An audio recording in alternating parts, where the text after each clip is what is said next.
Three men who ruled an empire from the shadows had one rule above all others: don't touch us. For 10 years, that rule had never been broken. Not by enemies. Not by allies. Not by anyone who valued their life.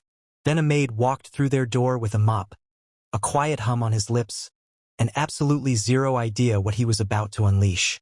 If this story already has your heart jumping, share it with someone who loves a beautiful, unexpected love story, and subscribe so you never miss what comes next.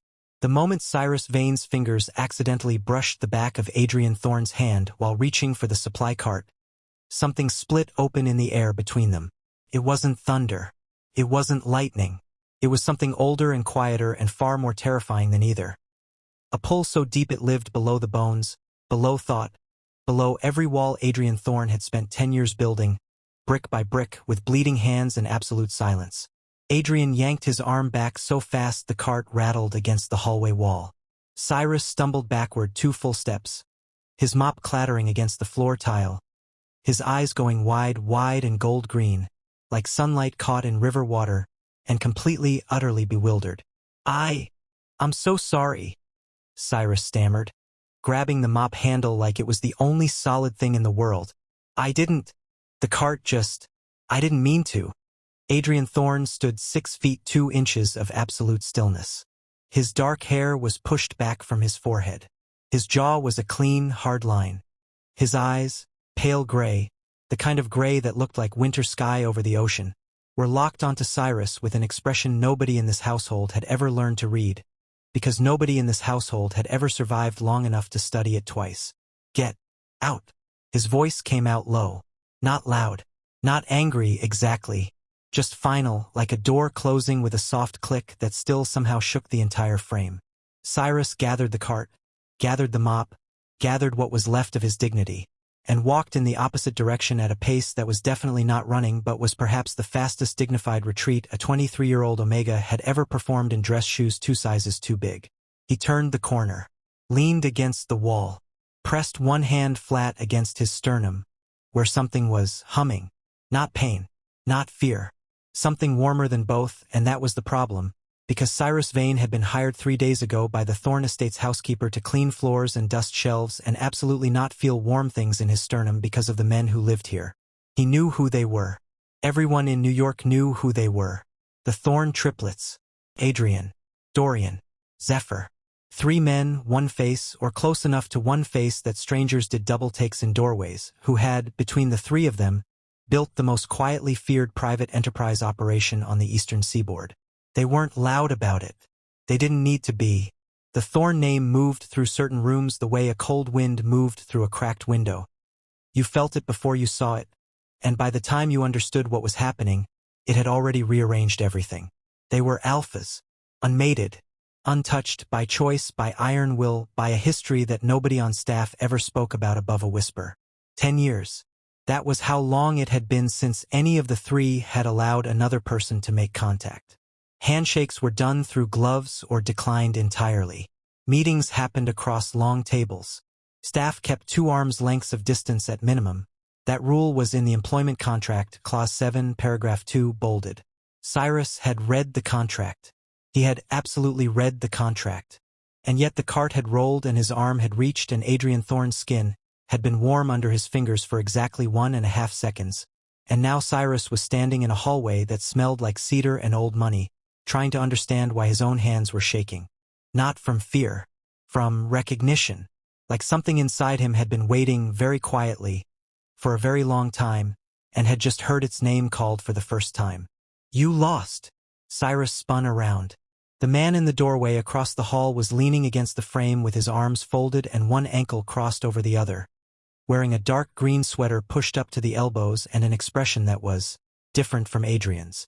Still guarded, still watchful, but there was something in it that reminded Cyrus of a door left open just a crack, rather than locked and bolted. Dorian, Cyrus guessed because he'd been briefed. Adrian was the eldest by 4 minutes, Dorian in the middle, Zephyr the youngest. They were identical in structure but not in presence. Adrian was winter, and this one was something like early autumn. Still cool, but with the ghost of warmth in it. The man's eyes, gray, same as Adrian's, same shade exactly, narrowed by about 2 degrees. Staff doesn't usually know which one of us is which on day 3. In the room directly above him, Adrian Thorn sat at his desk and pressed both palms flat against the wood and breathed through something he hadn't felt since he was 22 years old, and the world was a different, more dangerous kind of place. His hands were steady. His pulse was not. Morning arrived with the smell of coffee and the sound of 3 separate alarms going off in sequence. The Thorn brothers' morning routine was, according to the housekeeper Mrs. Pelham, precise enough to set clocks by. Cyrus had been up since 5:30, because he couldn't sleep past 5:30 anymore.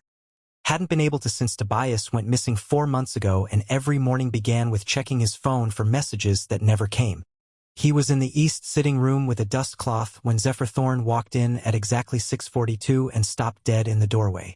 Zephyr was different. Cyrus had observed this from a careful distance since day 1, but up close the difference was starker. He shared the structure, the jaw, the gray eyes, the broad shoulders, but he moved differently. Quieter. More deliberate. Where Adrian moved like something that had decided where it was going and expected the world to accommodate it, and Dorian moved like something always calculating the 3 fastest exits. Zephyr moved like water. Patient. Finding the shape of whatever space held it. He was carrying a book. A worn one, the spine cracked and the cover soft from years of handling. He looked at Cyrus. Looked at the dust cloth. Looked back at Cyrus. "You're early," Zephyr observed. "I'm efficient," Cyrus replied, which was also true. Zephyr walked to the armchair by the window. Not the center of the room, not the power position, the quiet corner with the best light, and sat. Opened the book. Didn't look at Cyrus again. But he also didn't leave. Cyrus kept cleaning. The silence between them was not uncomfortable. That was the strange thing. It was the kind of silence that 2 people fell into when neither of them had anything false to say and couldn't be bothered performing conversation for its own sake. After 11 minutes, Cyrus counted. Zephyr said, without looking up, "What's your name?" "Cyrus." "Cyrus Vane. You're not from a staffing agency." It wasn't a question. Cyrus paused his dusting. "Mrs. Pelham hired me directly." "Mrs. Pelham hires from agencies." Zephyr turned a page. "She's done it for 9 years. You're the first direct hire since the Albrecht boy in 2021, and he had a connection through the groundskeeper." A pause. "What's yours?" Cyrus looked at him steadily. "I applied. She interviewed me. She offered the position." Zephyr finally looked up. His eyes were gray, same as his brother's. But there was something in them that was entirely his own. A quality of attention that felt like being seen all the way down to the back wall of yourself, past the things you showed people and the things you hid from people, right down to the things you hid from yourself. "Okay," Zephyr said. He looked back at his book. Cyrus released a breath he hadn't consciously been holding. That evening, he found a small velvet pouch on the supply cart outside the east sitting room. Inside it, a bottle of ibuprofen and a note written in a small, precise hand. "You've been favoring your left shoulder. The cart handles are the wrong height for you. Request an adjustment from maintenance." No signature. But the handwriting, Cyrus had seen it once on a document on the desk in the east sitting room. The book notations in the margins. Zephyr. Cyrus stood in the hallway and held the velvet pouch and felt the hum in his chest do something complicated. The first week passed in careful orbits. Cyrus cleaned. The brothers moved through the house on their own trajectories. Meetings that happened behind closed doors, phone calls conducted in low, serious voices, a rhythm of controlled and purposeful motion that reminded Cyrus of a clock that had been wound very tight and was never, ever allowed to run slow. He learned them the way you learned anything you couldn't approach directly, sideways, through the spaces they left behind. Adrian drank his coffee black and scalding and left the cup on the left side of his desk. He read contracts the way other people read thrillers, leaning forward with his forearms on the desk, one finger tracing lines. He had, on the west wall of his office, a single painting, not expensive looking, not impressive. A small watercolor of a harbor at dusk, the kind of thing a child might have painted for a class project. Cyrus cleaned around it with specific care every morning, and every morning Adrian's office was empty by the time he arrived, except once, when Adrian was still at the desk and watched Cyrus clean without speaking. and Cyrus kept cleaning without speaking. And when Cyrus reached the painting, Adrian said, "Be careful with that one." And Cyrus said, "I always am." And something in Adrian's expression shifted by about a millimeter in a direction Cyrus couldn't name. Dorian disappeared for long stretches into a room on the third floor that Cyrus had not been assigned to clean and had no reason to enter. He came back from these disappearances looking tired in a way that wasn't physical, a tiredness that lived behind the eyes. He ate lunch alone, usually something cold because he forgot to eat it while it was hot.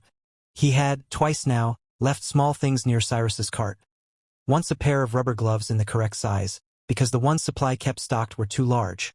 Once a printed sheet of the estate's cleaning schedule reorganized into a more logical geographical order, so Cyrus didn't have to backtrack across the house twice before noon. Zephyr read.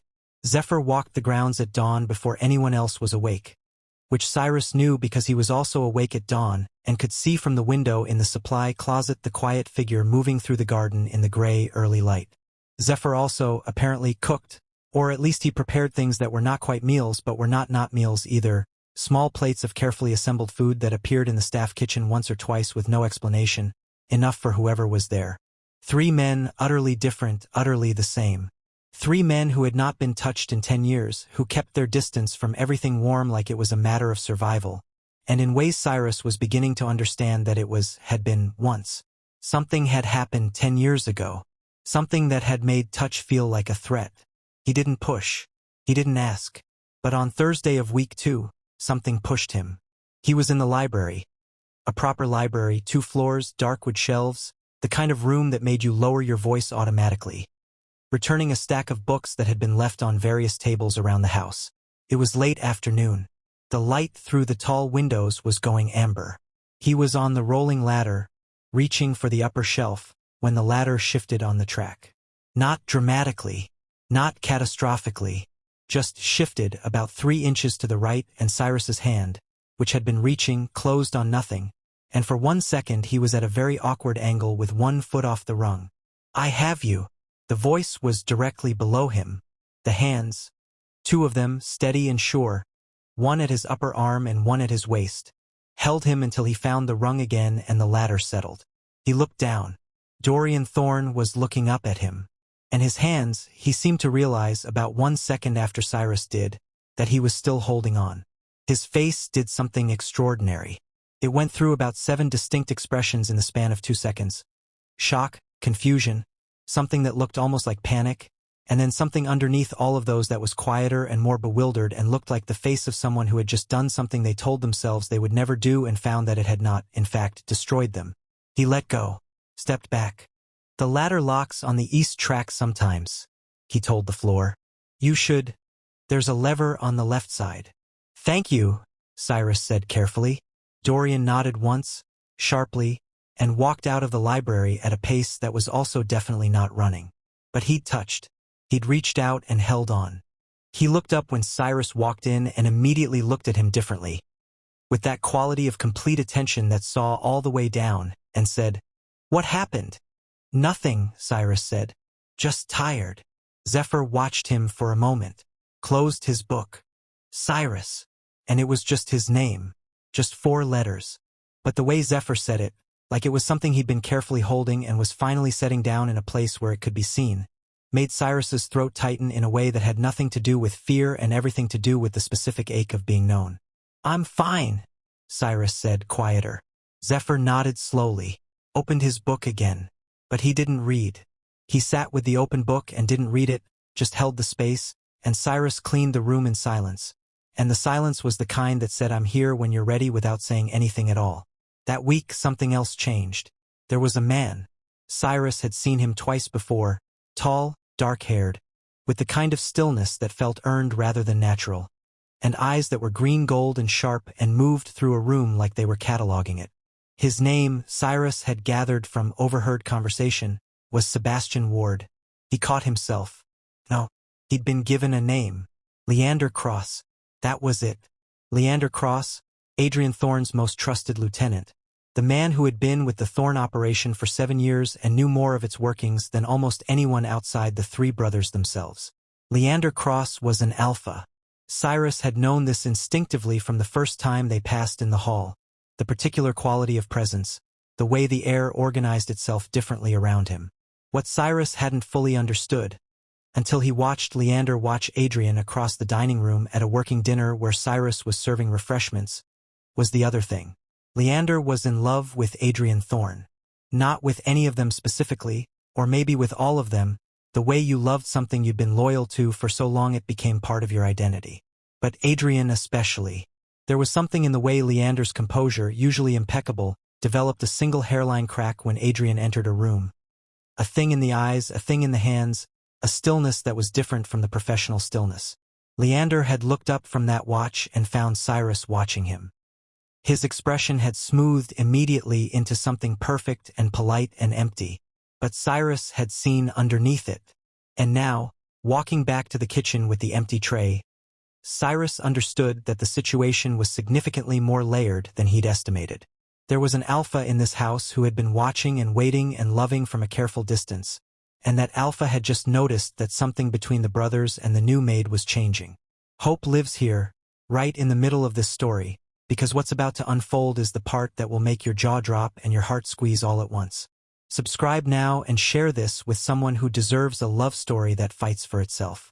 Leander found Cyrus alone in the kitchen on a Sunday. Not an accident. Nothing Leander Cross did was an accident. Cyrus had established that by week 2. He came in with a cup that needed rinsing and set it in the sink with the particular deliberateness of someone who had a reason to be in a room and had chosen the least conspicuous version of that reason. He rinsed the cup, dried it, set it on the rack. "You're good at your job," he said, still facing the sink. "Thank you," Cyrus answered, not looking up from the counter he was wiping. "You're also very good at making people comfortable." A pause that had an edge to it. "That's an interesting skill set for a maid." Cyrus set down his cloth. "Is there something I can help you with, Mr. Cross?" Leander turned around. He was several inches taller than Cyrus and significantly broader, and he had the face of someone who had made hard decisions regularly and had not let those decisions make him cruel, which in Cyrus's experience was rarer than it should be. He was objectively a striking man. He was also a man who was standing in a kitchen looking at Cyrus with an expression that was perfectly civil and not civil at all. "They haven't smiled in 10 years, Leander said. "Not really. Not the way that reaches the eyes." Cyrus waited. "Dorian laughed at something last Tuesday. I've known that man for 7 years. I have never heard him laugh at something that wasn't done for effect." Cyrus still waited. "I want to know what you're doing," Leander said. "And I want to know why you're here. I was hired." "Don't." It was quiet. It was also absolute. "I run background. I run background on all staff. Yours came back clean in the ways that would concern me professionally." "I'm not asking professionally." A long pause stretched between them. "I'm not trying to hurt them," Cyrus said. "Trying and doing are different categories," Leander replied. "What happens when your reason for being here intersects with them? Because you have one. Everyone who comes into this house with that quality of specific attention has one." Cyrus looked at him steadily. "You love them." Leander's face did not change. "That's not the question on the table." "You've been here 7 years," Cyrus continued, not unkindly. "You've kept them safe. You know every door and every threat and every person who comes within 100 feet of this house. And you are genuinely deeply in love with at least one of them and probably all 3 in different ways, and you have never once pushed because you respected their boundaries, and now something is happening that you didn't calculate for and it feels like a threat." The kitchen was very quiet. "I'm not a threat," Cyrus said. "Not to them. I swear that to you. What you are," Leander said carefully, "is an Omega. An unmated Omega who touched Adrian and triggered something that Adrian has spent a decade building walls against. That is, regardless of your intentions, significant." "I know. Do you understand what those walls were for?" Cyrus looked at him. "Tell me." A long silence. Then Leander crossed his arms, not defensively, but like he was holding something in, and said, in a voice stripped down to just the facts, 10 years ago, they were 22. There was someone. An Omega, no. An Alpha, actually, who presented as Omega adjacent. Used it. Got close enough to access information, leveraged a bond-adjacent connection. Not a true mate bond, something artificial, to get all three of them to lower their guard simultaneously, and then use that access to. He stopped. People got hurt. People they were responsible for. They have never forgiven themselves for the gap in their judgment, and they closed every door that led to that kind of vulnerability. Cyrus sat down on the kitchen stool slowly. He understood now. The full weight of it settled on him, not as guilt because he hadn't known, but as a responsibility that he felt in the chest, in the place where the bond was warm and growing. The mate bond between us is real, Cyrus said quietly. I didn't manufacture it. Couldn't. It happened because it happened. I know that, Leander said. I know it's real. That's the part that. He stopped. Something crossed his face that was raw and quickly covered. That's the part one can see. Cyrus looked at Leander Cross and felt something unexpected. Not competition. Not threat. A complicated, aching recognition. You're not nothing to them, Cyrus said. 7 years of genuine loyalty is not nothing. I'm not asking for reassurance. I know. I'm just saying it because it's true. A pause. I need to tell them something. About why I came here. Before you do, because you're going to. I understand that, but I need to do it first. Give me 3 days. Leander studied him. 3 days, he said finally. And Vane. If this turns out to be something that hurts them, I will not be on your side. I'd be worried if you were, Cyrus said honestly. Leander left. Cyrus sat in the kitchen with his hands folded on the counter and the sound of the estate settling around him, and thought about Tobias, and the message, and the 3 days he'd just bought himself, and how every day the bond got a little deeper and telling the truth was getting simultaneously more necessary and more terrifying. On Tuesday he cooked dinner. Not planned. Not calculated. The regular cook had a family situation and left early. Mrs. Pelham was off-site, and Cyrus found himself alone in the kitchen at 6 with 3 hungry men somewhere in the house and a fully stocked refrigerator. He cooked the way he'd learned from his father. Simply and honestly, good ingredients and patience, nothing complicated. He made pasta with a sauce that took 40 minutes of slow attention, bread that he'd found the dough for already prepped in the refrigerator, a salad that was mostly herbs from the garden with things added to support them. He set the table in the small dining room, not the formal one. 3 places. He went to knock on Adrian's office door. He knocked. Paused. Dinner is ready if you'd like it. Small dining room. Silence. Then, I don't eat with staff. That's fine, Cyrus said. I set you a place because you haven't eaten since this morning and it's almost 7.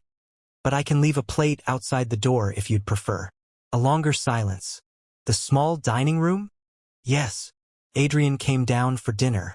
So did Dorian, who appeared at the dining room doorway, registered Adrian already seated, registered the table set properly and the food warm, and sat down with an expression of someone trying to act like this was a thing that happened regularly. Zephyr came last, sat across from his brothers, looked at the plate in front of him and then at Cyrus, who was retreating to go eat in the kitchen. There are 4 chairs at this table, Zephyr observed. Cyrus stopped. I didn't think. Sit down, Vane, Adrian said, without looking up from his plate. Cyrus sat down. The dinner was not awkward. That was what was remarkable about it. It was quiet, the way things were quiet in this house, but it was a different kind of quiet. Occupied rather than empty, full rather than guarded. Dorian, who had been carrying something heavy and behind the eyes tired for days, seemed to decompress by about 30% over the soup course. Zephyr asked Cyrus a question about the herbs in the salad, and they had a 3-minute conversation about the garden that ended with Adrian, still not looking up from his plate, making a single dry comment about the rosebush in the northwest corner, and both Cyrus and Zephyr turned to look at him, and the corner of Adrian's mouth did something that was not quite a smile but was the architectural predecessor of one. After dinner, Cyrus cleared the table. When he came back from the kitchen with the last load, the dining room was empty except for Adrian, who was standing at the window with his hands in his pockets. This was the watercolor, Adrian said, without turning around. The harbor. My mother painted it when we were 9. She gave it to us the year she... He stopped. I keep it because it's the last thing she made with her hands. Cyrus stood very still. You always clean around it carefully, Adrian said. You've never knocked it. Never angled it wrong. He paused. I notice things that people do carefully. I know, Cyrus said. You're someone who notices everything. Adrian turned around. His gray eyes were different in the low light of the evening. Less winter. Something in them that was older and more tired and more real. Why did you come here? He asked. And Cyrus thought, 3 days. Leander had given him 3 days. This was day 2. I'll tell you, he said. Tomorrow. All 3 of you. I'll tell you everything. Adrian looked at him for a long, careful moment. Okay, he said. He left the room. Cyrus stood alone in the small dining room in the evening quiet and thought about how much harder it was to tell the truth to someone once you understood that you loved them. Wednesday morning.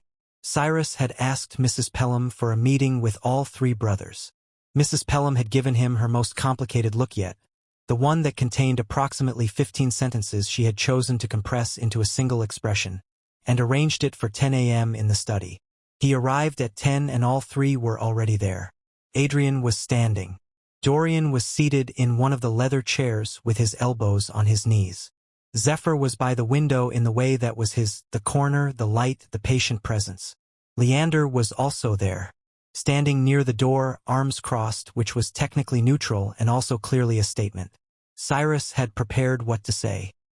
He had actually written it out the night before and then torn up the paper because it sounded rehearsed. And now he was standing in the middle of the study with 4 sets of eyes on him and the prepared speech fully gone and only the truth left. My name is Cyrus Vane, he started. And everything on my employment application and background check is accurate and true. But it's not complete. He told them about Tobias. 19 years old, his younger brother. The only family Cyrus had left since their father died 3 years ago. Tobias, who was brilliant and impulsive and had gotten involved. Not in crime, not in anything deliberate, but in a financial situation that had spiraled. He'd borrowed money from an organization that wasn't officially an organization to cover a business startup that hadn't worked out, and when he couldn't pay it back, the organization had simply taken him, kept him as collateral until the debt was settled. The organization was connected, according to Cyrus's contact, to the Thorn estate, to someone operating on the periphery of the Thorn operations network. Not with the Thorns specifically, but using the infrastructure of their connections as cover. I didn't come here to spy, Cyrus said, or to steal anything or access anything. I came because I needed to be close enough to the network to find out who has Tobias. That was the whole plan. Be here. Pay attention. Find a name. A pause. I didn't plan on anything else that happened. Silence. It was a specific quality of silence, the kind that had weight. Adrian's face had gone completely unreadable. Dorian was very still in his chair. Zephyr had turned from the window. Leander, behind Cyrus, was a presence he could feel without seeing, watchful, waiting to see which way this broke. You've been here a month, Adrian said at last. Did you find what you came for? A partial name, Cyrus said honestly. Not enough. Show me. Cyrus took out his phone and showed Adrian the messages from his contact. Adrian read them, handed the phone to Dorian. Dorian read them and handed them to Zephyr. Zephyr looked at the phone for a long time. Hendricks, Zephyr said quietly. Tyler Hendricks. He's been running a secondary collection network using peripheral contacts from our legitimate operations as a front. We've been aware something wasn't right for about 6 weeks. He looked at Cyrus. We didn't know what he was holding as collateral. The air in the room rearranged itself. Your brother is alive, Dorian said, and something in the way he said it, direct, steady, a lifeline thrown without fanfare, made Cyrus's eyes do something he had not given them permission to do. We can find him. You don't owe me that, Cyrus said, which came out thicker than intended. You're correct, Adrian said. We don't. A pause that had the weight of everything in it. We're doing it anyway. Leander moved from the door, came around to stand where Cyrus could see him. His expression was not warm exactly, but the specific kind of respect that one person gives another when they've been proven wrong about something they hope to be wrong about. He gave Cyrus a nod so small it was barely visible. Cyrus nodded back. What followed was 48 of the most high-wire hours of Cyrus's life. The Thorn operation moved the way it did everything. efficiently, quietly, with the precision of three minds that had been working in absolute concert since before they could talk. Adrian handled the strategic layer, mapping Hendrix's network, identifying the pressure points, neutralizing the financial infrastructure in ways that made continuing to hold Tobias more trouble than releasing him. Dorian handled the operational layer, contact networks, location verification, a series of arrangements made through channels that Cyrus didn't know existed and knew better than to ask about. Zephyr handled the information, tracking, cross-referencing, building the picture of Tobias's location from a dozen indirect data points with the patience of someone assembling something intricate from tiny pieces. Cyrus was not excluded from this. They brought him in, asked him questions, used what he knew. He told them everything he had, every contact, every message, every fragment of information he'd pieced together over 4 months of desperate research. In the middle of it, at 2 a.m. on the first night, in the study with laptops and coffee and documents spread across every flat surface, Dorian looked up from his screen and said, "Your contact, the one who sent you the message, is he reliable?" "Completely," Cyrus said. "He's been trying to find Tobias pro bono since the beginning.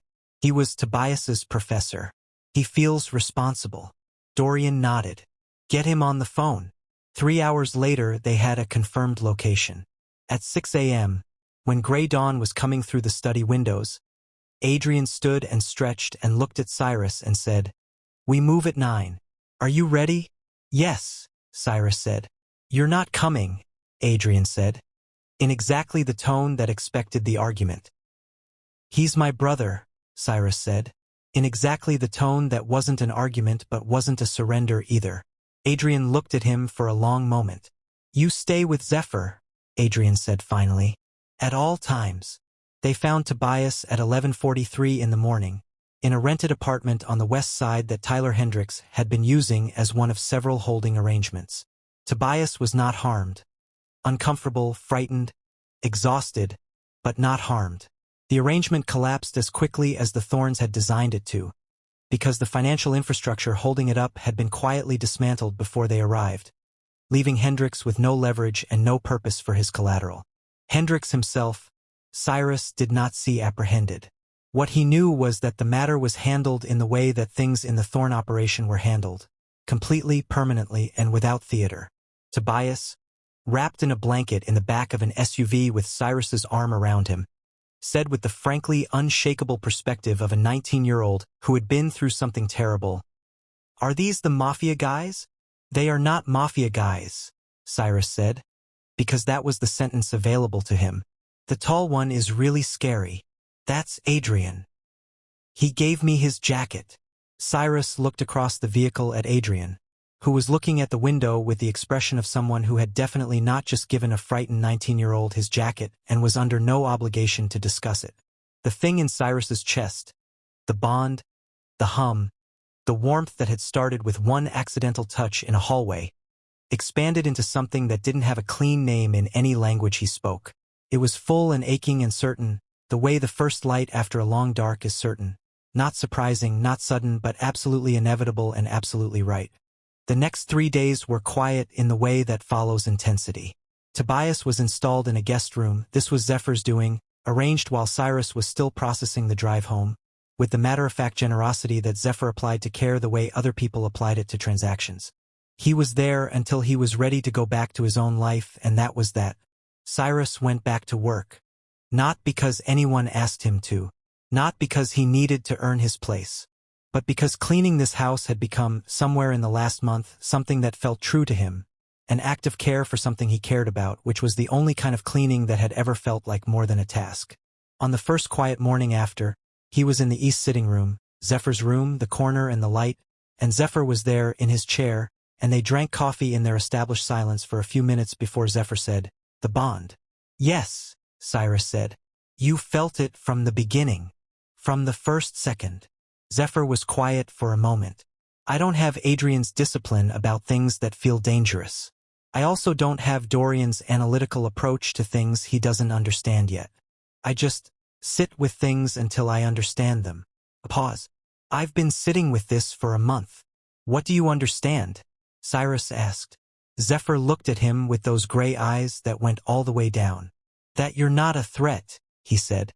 That the bond is real and it's ours, yours and mine and my brother's. That it's been trying to happen for a month and all four of us have been, carefully, very carefully, not letting it. He paused. I don't want to be careful about it anymore. The east sitting room was very quiet and very full of morning light. Neither do I, Cyrus said. But it was not that simple. It was not that immediate. Because Leander Cross had spent 7 years. Cyrus found him in the garden the next morning, which was early and gray and had the particular quality of a day that hasn't decided what it wants to be yet.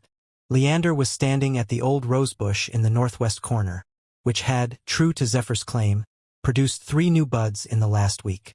You knew the bond would grow into this, Cyrus said, coming to stand beside him. Yes, Leander said. He wasn't looking at Cyrus. He was looking at the rosebush with the face of someone who had accepted something and was still working out where to put the acceptance. The night Dorian grabbed you on the ladder, I saw his face afterward.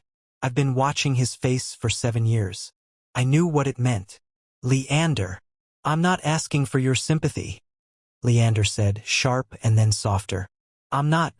What I am is someone who loves them and is watching something happen that is good for them and is hard for me and He stopped. I'm trying to be the kind of man who can hold both of those things at the same time. Cyrus stood beside him in the gray morning and said nothing for a moment, because nothing was the right thing. Then, they haven't stopped needing what you give them. A mate bond doesn't replace 7 years of someone who stayed. Leander finally looked at him. I'm not in competition with you, Cyrus said. That's not what any of this is. You're more perceptive than you look, Vane, Leander said, which from him was apparently something close to a compliment. I look 23 with a mop, Cyrus said. The bar isn't high. Something shifted in Leander's face. Not quite a laugh, but the closest thing to one Cyrus had seen from him. Changed his whole face. Made him look like whoever he'd been before 7 years of careful loyalty had carved him into something beautiful and armored. Take care of them, Leander said. Not a command. A request. The kind of request that a person only makes when they trust the person they're making it to. I will, Cyrus said. And Leander, they know. They see you. Even if none of us ever say it directly, they know. Leander looked back at the rosebush.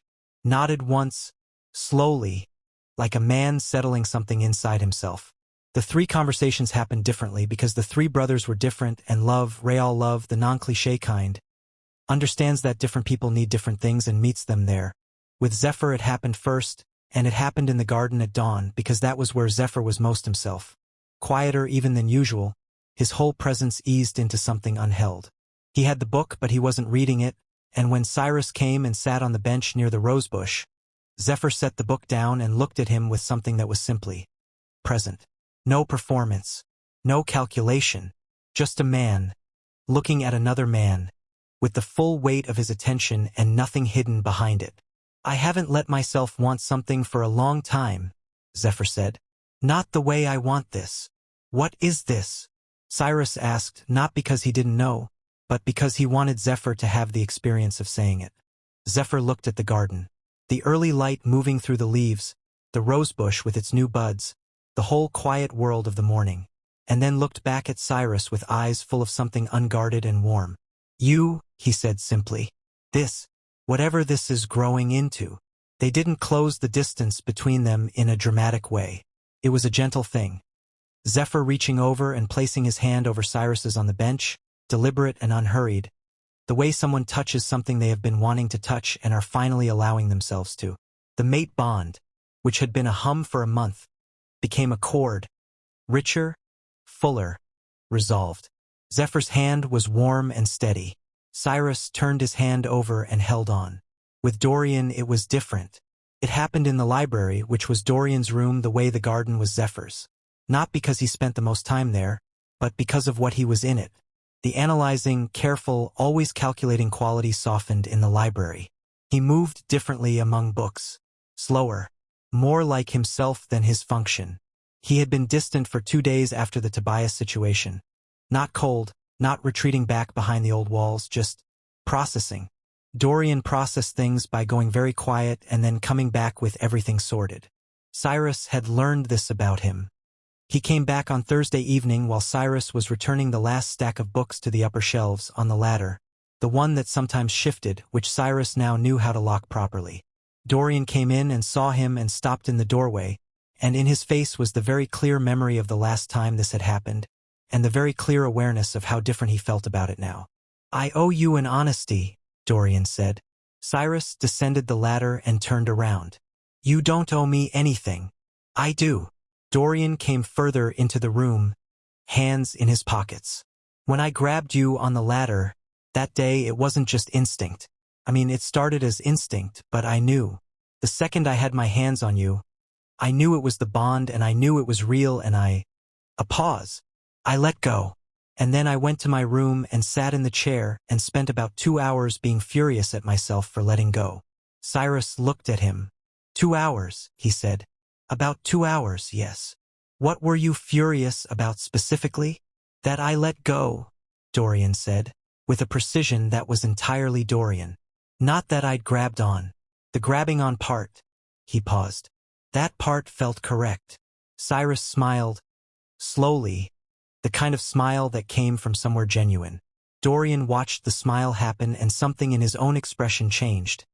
Softened and anchored at the same time, like a door finally hung level. "The part that felt dangerous," Dorian said, "was that it felt correct.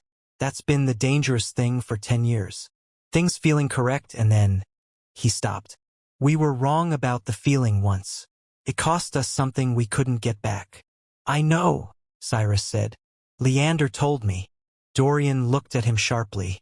"Not the details," Cyrus added. "Just enough for me to understand what you were protecting." A long pause. "And now you know," Dorian said. "Knowing that, are you—" He stopped again, which was rare because Dorian was precise with language. The stopping meant the words weren't calibrated yet. "Are you asking us to be what we couldn't be safely for 10 years? "I'm asking you to decide that for yourselves," Cyrus said. "That's all I'm asking. Don't decide based on the walls. Decide based on what's actually in front of you." Dorian looked at him for a very long time.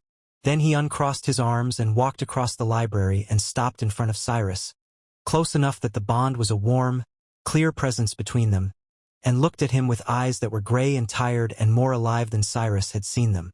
"I'm deciding," Dorian said. "Okay," Cyrus said. "I'm deciding that what's in front of me is someone honest and stubborn and genuinely good, who came into this house with one intention and ended up being the thing we—" He paused.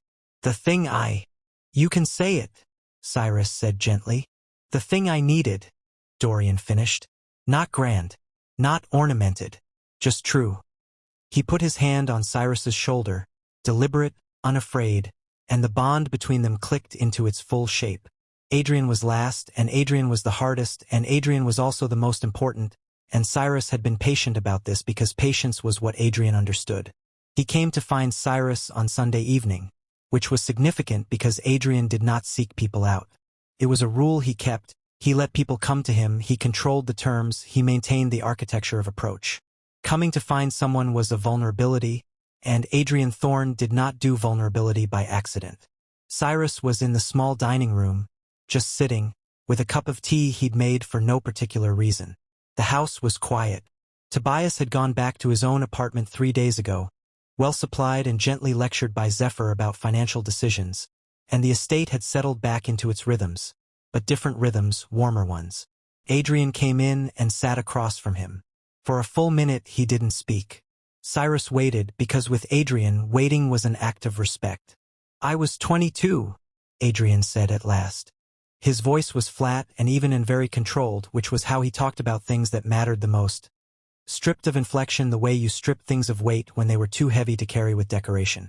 "We were 22, all 3 of us, and we trusted someone we shouldn't have trusted. He stopped. I trusted someone. The others followed because they trusted me. That's the part one haven't found a way around. Not the betrayal. My judgment that led to it. Adrian, let me finish. Not harsh.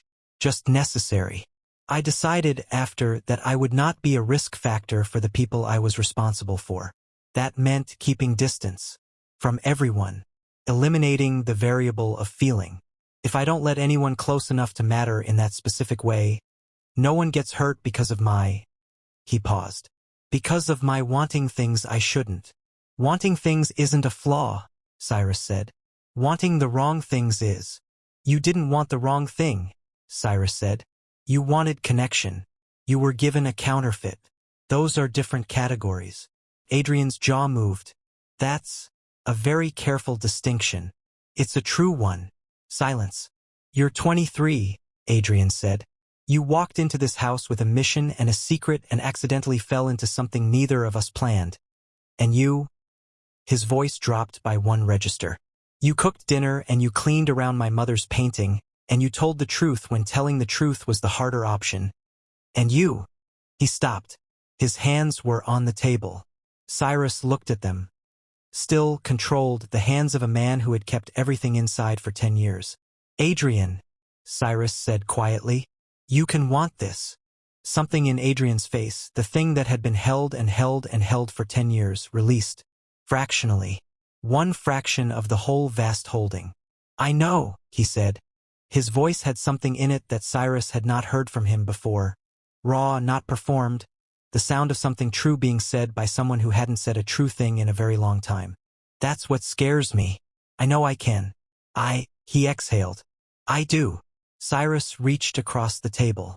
He set his hand, palm up, in the middle of the table between them. An offering.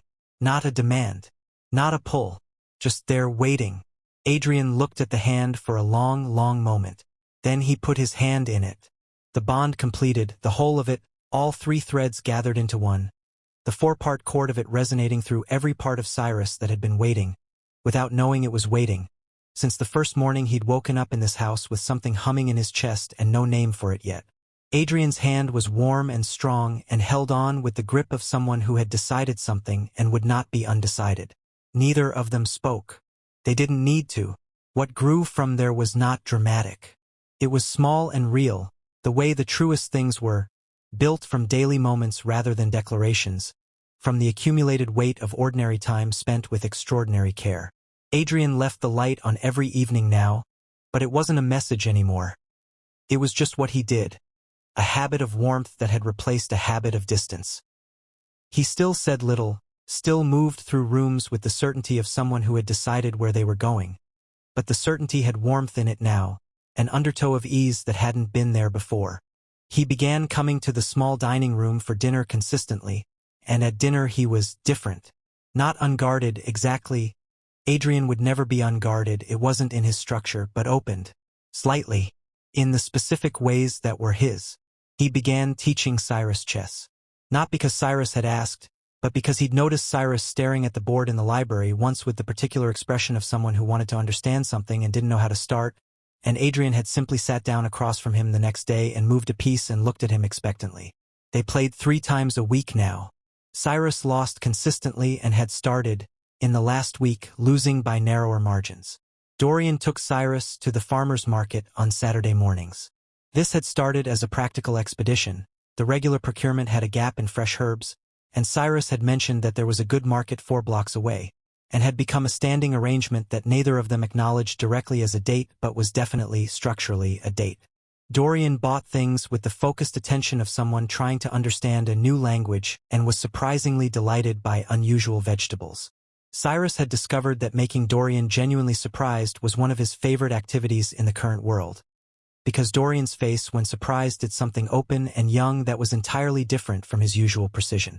2 weeks into the farmer's market tradition, Dorian had stopped at a street musician and listened for 3 full minutes, which was 3 full minutes more than Cyrus expected, and then found a small carved wooden bird at a craft stall and bought it without explanation and given it to Cyrus later that afternoon with the air of someone completing a transaction, which was Dorian's version of tender, and Cyrus had received it accordingly. The bird was on his windowsill. Zephyr took him to the botanical garden on a Wednesday afternoon when the house was quiet and neither of them had anywhere they were supposed to be. They walked for 2 hours among things that grew, and Zephyr talked. More than Cyrus had ever heard him talk at once, the quiet opening into something continuous, about plants, about patience, about the way that things worth having took the longest to arrive, about his brothers and what they'd been through and the particular loneliness of being exactly 3 people who understood exactly 3 people, closed into a circle that had no door. "You're a door," Zephyr said at one point, standing in front of a tree that had been growing for 120 years and showed it in the best possible way. "Is that a compliment?" Cyrus asked. "It's a fact," Zephyr said, which was Zephyr's version of the same thing. On the way home, Zephyr stopped to buy Cyrus a single potted plant from a cart outside the garden. A small, already thriving thing that he handed over with, "For the windowsill. It doesn't need a lot of attention, just consistency." A pause. "That's also not about the plant." Cyrus held the plant and felt the full warmth of the bond. All 3 threads of it, each one distinct, each one real, the 3 of them together making something that was more than any of its parts. Leander Cross came to find Cyrus in the kitchen 3 weeks later. He sat down on the stool where he'd sat during their first real conversation and accepted a cup of coffee with the air of someone who had arrived at something. "I'm leaving the estate," he said. "Not the operation, the residential position. I've been offered the lead position on the Chicago branch, and I've accepted it." Cyrus looked at him. "Was this your choice?" "Completely." A pause. "I needed distance. Not from them. From this particular configuration. I need to find out what I am when I'm not defined by—" He stopped. "When I'm not here." "That's honest," Cyrus said.